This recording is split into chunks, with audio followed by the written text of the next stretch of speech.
Welcome all. In this lecture, we are discussing about sine PWM inverter. In previous lecture, we discussed about stepped wave inverter, both in 180 degree conduction mode and 120 degree conduction mode.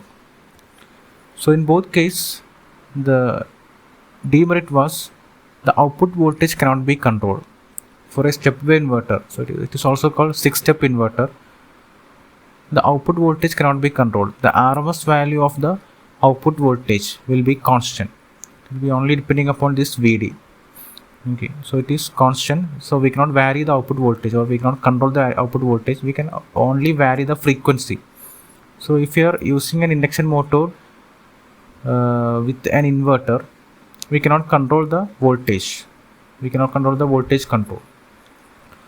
So in order to control the voltage, or in order to control the induction motor by voltage control method, by feeding from a step wave inverter, we have to use this method.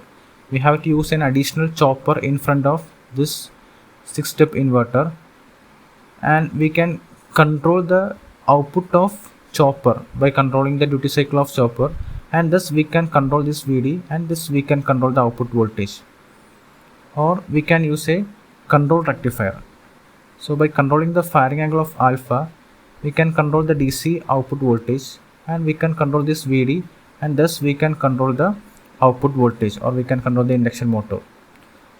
Means we have to use an additional input stage converter. Okay, if DC supply is used, it will be a chopper. If AC supply is used, it will be a control rectifier. Okay, so this is the demerit of stepped wave inverter. So in order to control the output voltage without these input stages, we can use sine PWM technique.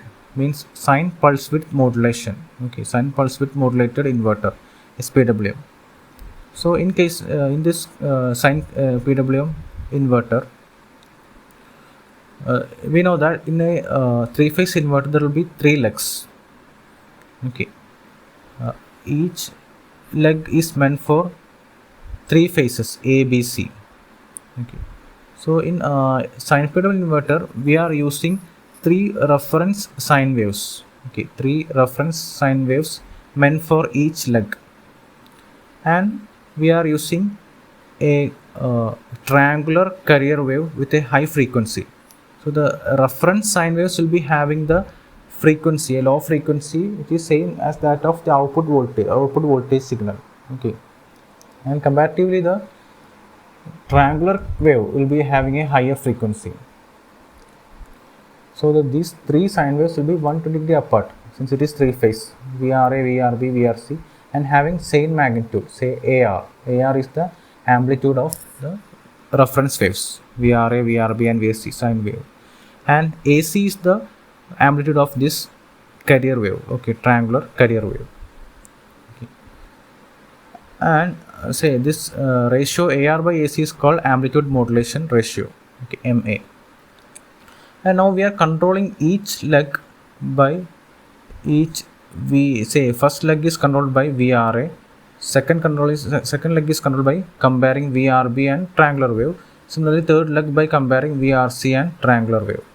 Okay, and upper switches are controlled such that will be comparing VRA and VC, say the reference waves and VC, and the upper switches will be turned on when the corresponding reference waves are greater than VC. Means S1 is turned on when the instantaneous value of the reference wave VRA is greater than VC. Similarly, for S3 we are considering VRB, and for S5 we are considering VRC. And lower switches we are controlling by a comparison like this. Means we are turning on the switches when the corresponding reference signals are less than that of this VC. Okay, upper switches will be turned on when the corresponding reference waves are higher than VC. Lower switches will be turned on when corresponding reference waves are lesser that of VC. So this is the switching table or switching condition. Okay, and we will get the turn on time of each switches. And if you are looking here, this say VAO, VBO, and VCO will be depending upon each legs means VAO is depending only on S1 S4. Similarly VBO is depending only on S3 S6 and VCO is depending only on S5 and S2. Okay, so we can find VAO. VAO is depending only on these switches S1 and S4, this voltage VAO.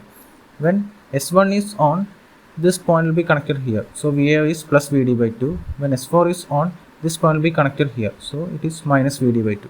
Okay, so we can find VAO by looking the status of S1 and S4. Similarly, we can find VBO by looking the status of S3 and S6. Okay, when S3 is on, this will be connected here, so plus VD by 2. When S6 is on, this will be connected here, so it is minus VD by 2. Similarly, VCO can be found by considering the status of S5 and S2. Okay, so we can now draw the VAO, VBO and VCO voltages. Okay, so we have VAO is depending only on S1 and S4, and S1 is turned on when VRA is greater than VC, and S4 is turned on when VRA is less than VC. So in order to draw VAO, we have to look VRA and VC. Okay, we have to compare VRA and VC. So this is VRA, this wave, and this is VC. So up to this period, VRA is this much. Okay, so VRA is always greater than VC for this period. So VRA is greater than VC means S1 is turned on. When S1 is turned on means VAO is VD by 2. So it's plus VD by 2. And for this period, say for this period, this is VRA and this is VC. So VC is higher. So VRA is less than VC. So S4 is turned on. When VRA is less than VC, S4 is turned on. When S4 is on, VAO is minus VD by 2. So it is minus VD by 2. Similarly, for this period, it is higher is VRA. So it is plus VDC by 2. S1 is on and plus VDC by 2. Similarly, we can complete the waveform of VAO. Similarly, for VBO, we have to consider VRB. Okay, VRB. So this green one. Okay, so this green one. So for this period, VRB is greater than VC. This is VC and this is VRB. So greater means S3 is on. When S3 is on, VBO is plus VD by 2. So it is plus VDC by 2. And for this period, here VRB is less than that of VC. So S3 is on, minus VDC by 2. So VBO is minus VDC by 2. Similarly, we can draw VCO by comparing this VRC. Okay, this VRC. So up to this period, VRC is greater than VC. So it is S5. So S5 means plus VDC by 2. So we can plus.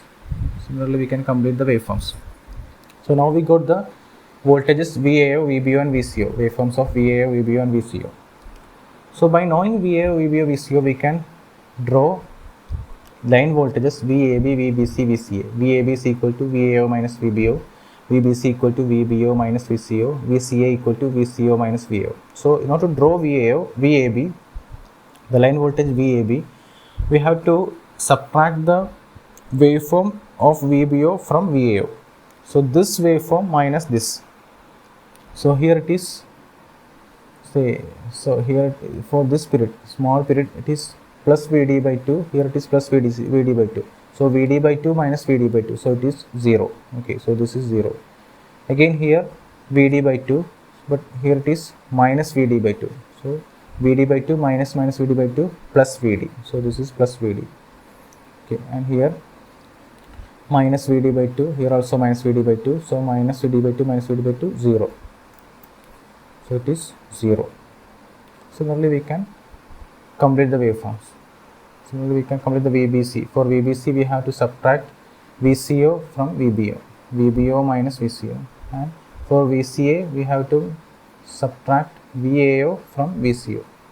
So thus we can draw the waveforms of line voltages VAB, VBC and VCA. Okay, so if you are looking here, this waveform, say select this. So it is having a the pulse widths are modulated, means here the pulse widths are varying. So this is the maximum, means it is varying like a sine wave. Okay, means the average of the instantaneous value will be a sine. Okay, so if you are looking here, the average is less. So if the turn on time is higher, so the average is higher, and here it is peak. Okay, so the average become a sine wave. Okay, so that is the idea of sine pulse width modulation. And now we can look the thing. So if you are looking here, if this turn on time, if this period is v plus vd by 2 is higher, means the magnitude will be higher. Okay, say, so if it is depending upon the period when the v reference wave is higher. Okay, so consider this period. Okay, consider this period. So this much period here, VRA is less than VC, so it is minus VD by 2. Okay, suppose this is we are decreasing the magnitude of VRA, or AR is decreased. So AR is decreased means, say it is now, suppose it is drawing like this. Okay, so the now this cutting is this much period, means turn off time is higher. Okay, turn off time is higher, so this turn on time is less, so the magnitude will be less.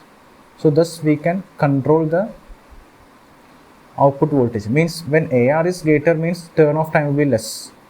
Okay, so by decreasing AR we can decrease the magnitude of voltage, or this is MA equal to AR by C. So by decreasing modulation index we can reduce the output voltage. Okay, and it is clear that we can only increase this AR up to this point, means AR equal to AC. So maximum value of modulation index is 1 when AR is AC. Okay, so we can control the output voltage by controlling MA modulation index. So modulation index can be controlled by, means AR is varying. So say it is 0 minimum, maximum AC. So it is modulation index is varying between 0 and 1. Okay. So if MA is 0 means voltage is 0, means 1 is maximum. Okay. So strictly speaking, the voltage output equation is VAB equal to MA root 3 VD by 2 root 2, line voltage, RMS value of the line voltage. Okay. So by varying MA we can vary the output voltage. Okay.